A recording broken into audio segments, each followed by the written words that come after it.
नमस्कार साथियों। आज से एक नई श्रृंखला की मैं शुरुआत करने जा रहा हूं। वो आपके प्रतियोगी परीक्षाओं से जुड़े हुए सिलेबस का हिस्सा होगा।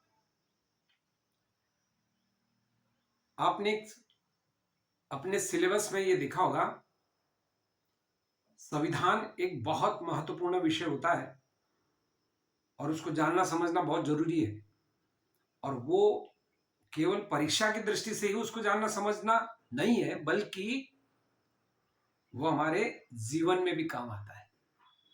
क्योंकि संविधान एक ऐसा विषय है जो आपके अंदर एक नई आत्मशक्ति और आत्मविश्वास जागृत करता और प्रश्न पूछने का अधिकार और जानने का अधिकार देता है, आपको बोलने का अधिकार देता है।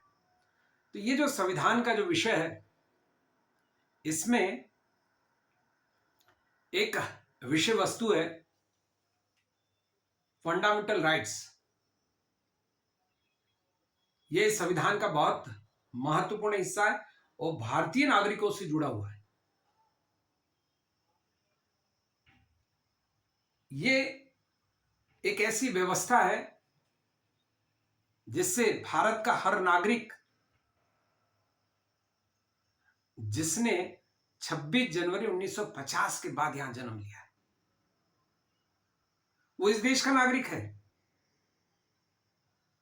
और ऐसे व्यक्ति जो यहां जन्मा है, उसको यहां पे मूल अधिकार प्रदान किए गए। पहले इनकी संख्या 7 थी, लेकिन वर्तमान में 6 है। यदि इसके ऐतिहासिक पृष्ठभूमि को देखें तो 1895 में सबसे पहले तिलक जी ने इसकी मांग की थी और विधिवत घोषणा 1931 में हुई थी कराची अधिवेशन में। सरदार पटेल साहब उस समय इसके अध्यक्ष थे अधिवेशन के। तो ये जो मूल अधिकार है, जो व्यक्ति के नैतिक, आध्यात्मिक और बौद्धिक उत्थान से जुड़े हुए हैं। मतलब ये व्यक्ति के सर्वांगीण विकास का एक बहुत महत्वपूर्ण पक्ष माना जाता है। यदि मैं इनकी बात करूं, जो 6 अधिकार, जो कि पहले 7 थे अब 6 है, तो 7वां जो अधिकार था वो संपत्ति का था, जिसको हटा दिया गया 1978 में 44वें संशोधन के द्वारा। तो उसका जो पहला अधिकार है वो समानता का है, इक्विलिटी, बराबरी। और ये भारतीय लोकतंत्र की सबसे महत्वपूर्ण चीज है, क्या हर व्यक्ति कानूनन रूप से बराबरी का हक रखता है। मैं भी कुछ दिन पहले शनि शिंगणापुर गया था, तो मैं देखा वहां पे पहले महिलाओं को मंदिर में प्रवेश का अधिकार नहीं था, लेकिन वहां की एक बहुत ही संवेदनशील बेटी तृप्ति देसाई ने उस मूर्ति तक जाने का हक पा लिया। क्योंकि संविधान जो है ना, समानता की बात करता है। क्योंकि आर्टिकल 15 एक लिंग के आधार पर कोई भेदभाव नहीं हो सकता। और जब वो पूजन करने गई तो उसको रोका गया था, लेकिन बाद में बॉम्बे हाईकोर्ट ने जो अपना डिसीजन दिया, वो बहुत ऐतिहासिक और उस पुरातन विचारधारा के ऊपर कुठाराघात था जो सदियों से चली आ रही थी। और आज वहां कोई भी भारतीय महिला पूजा कर सकती है। तो ये जो इक्विलिटी है, ये जो समानता है, ये हमारे संविधान में बहुत महत्वपूर्ण चीज माना गया। और ये जो समानता का जो अधिकार है, यह आर्टिकल 14 से 18 तक दिया है। हम सब कानून के सामने बराबर है। कानून का हमको समान संरक्षण प्राप्त होता है। कई ऐसे मामले देखा होगा आपने, बड़े बड़े धार्मिक संस्थाओं से जुड़े हुए बड़े संत महात्माएं जिन्होंने अपराध कारित किया है, वो सब सलाखों के पीछे। क्यों? क्योंकि कानून एक फिल्म डायलॉग भी होता है, कानून के हाथ बहुत लंबे होते हैं ठाकुर साहब। ये सही बात है। क्यों? क्योंकि कानून सबके लिए बराबरी का काम करता है, बस कार्यपालिका उसका सही क्रियान्वयन करे। क्योंकि भारत देश में कानूनों की कोई कमी नहीं है, कानून बहुत सारे हैं, जरूरत केवल उसके ऊपर काम करने की है। और यदि सही तरीके से कोई कर ले तो भारतीय लोकतंत्र का स्वरूप विश्व का सबसे अच्छा स्वरूप होगा। हालांकि है, लेकिन विडंबना कुछ बातों को लेकर है कि आज भी कुछ कानूनों का हम लोग क्रियान्वयन नहीं कर पाते ठीक से।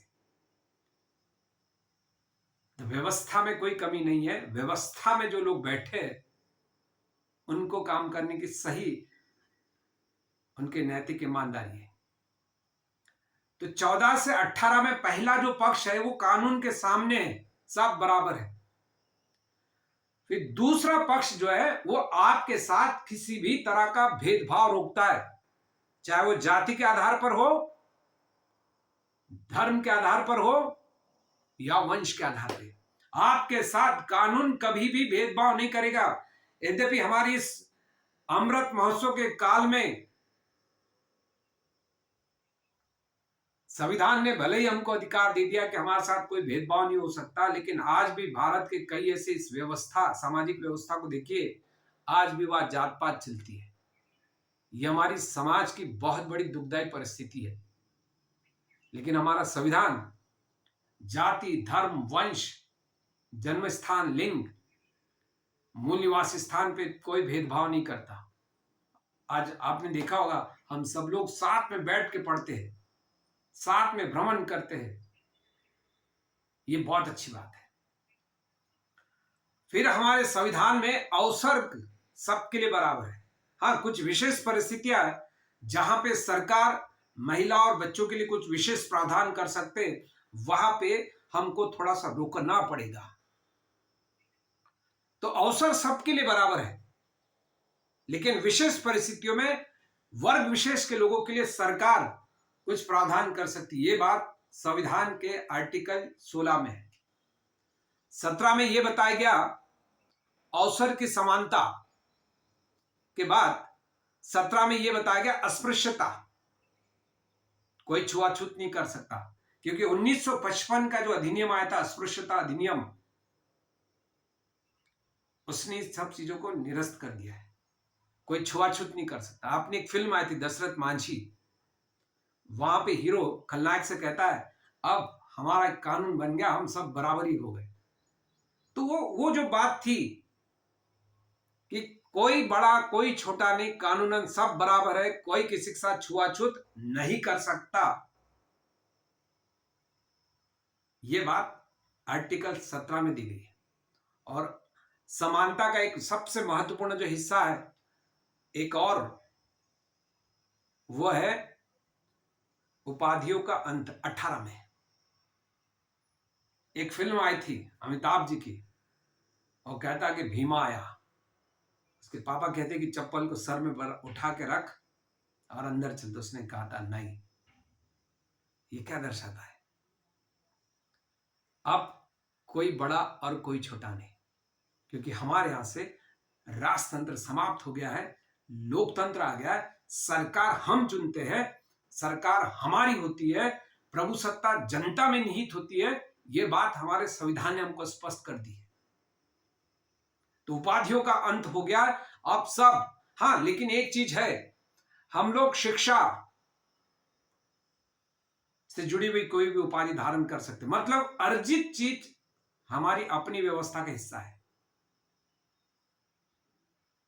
इसलिए मित्रों, ये जो एक भाग समानता के अधिकार का मैंने आपके समक्ष रखा, एक ऐसा पक्ष जो आपके जीवन से जुड़ा है, जो आपके हक समानता को दर्शाता है, आपके इक्विलिटी को दर्शाता है, और आपको बराबरी का हक देता है। तो ध्यान रखिएगा, आज की इस कड़ी में फंडामेंटल राइट्स के अंतर्गत पहला जो पार्ट मैंने आपको दिया, समानता के अधिकार का दिया। 14 में कानून, 15 में भेदभाव का निषेध, 16 में अवसर की समानता, 17 में अस्पृश्यता का अंत और 18 में उपाधियों का अंत। ये था मूल अधिकार पहला, समानता का। इसके बाद फिर और मिलते हैं। नमस्ते।